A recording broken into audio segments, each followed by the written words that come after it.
Hello. 11 of the churches built under the guidance of Christopher Wren in the aftermath of the Great Fire of London that were damaged in the Blitz were subsequently restored. They include St Mary le Bow, the Church of St Vedast, and St Bride's in Bride Lane just off Fleet Street, one of the first churches to reopen after the fire, the result of a parochial initiative. At 226 feet, it has Wren's tallest steeple, its 5 stages contract in size as they telescope upwards to the crowning spilet, a little like a tiered wedding cake, punctuating the skyline from a square tower with a bell stage in between.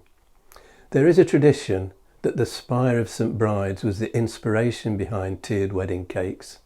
I'm not sure when tiered wedding cakes became popular. It might even be the other way around. Wren St Bride's is one of several churches built on the same site, and existing medieval foundations were reused. The Old Bell Tavern, next to St Bride's at 95 Fleet Street, formerly the Golden Bell and the 12 Bells, was built by Christopher Wren to provide somewhere nearby to house key workers employed on St Bride's. There had been an earlier, late medieval hostelry on the site called the Swan. It's where Winking de Worde, who had worked with pioneering printer William Caxton, set up his own print workshop in 1500, regarded as the very first in Fleet Street, although technically it was just off in a narrow passage called Shoe Lane. It's highly likely Wren had constructed an inn 10 years earlier, supposedly using ship's timbers, and for the same purpose, in that instance to house craftsmen engaged on St Paul's Cathedral, with provision for a drawing office on an upper floor. The site was 29 Watling Street, at the junction with Bow Lane, and the inn is now known as the Old Watling. It just made good sense. An influx of workmen into an area where fire had destroyed more than 13,000 homes, along with churches, inns and taverns, had to be accommodated. The need was urgent, and it was practical to provide somewhere on site and to do so quickly, and all the necessary skills and resources were at Wren's disposal. The dedication of St Bride's has been linked to the early 6th century abbess Brigid of Ireland. 6th century masonry excavated in the crypt, now a museum, may belong to an early Saxon church, but there is no definitive evidence.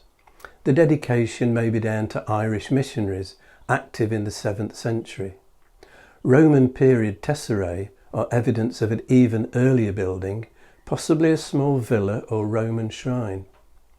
Inside, the rectangular aisled nave was confidently but sympathetically remodelled and modernised in the spirit of Wren's original design, with twin Tuscan columns carrying the barrel vault by the architect Godfrey Allen, surveyor of the fabric of St Paul's Cathedral.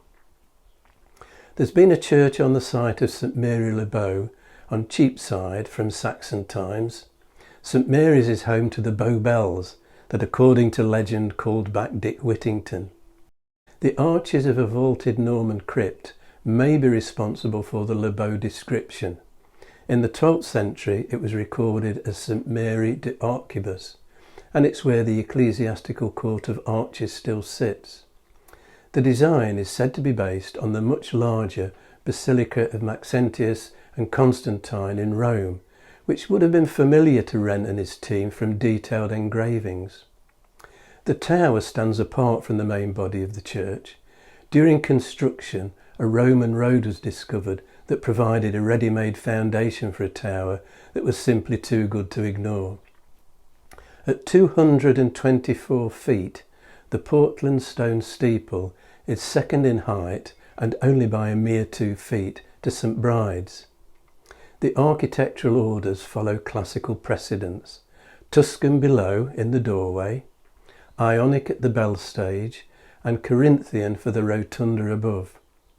Inside, the furnishings are mid-20th century replacements, but in Georgian style. St Vedast, alias Foster, is sandwiched between Cheapside and Gresham Street on Foster Lane. Saint Vedast was a 6th century bishop of Arras in France, an unusual dedication.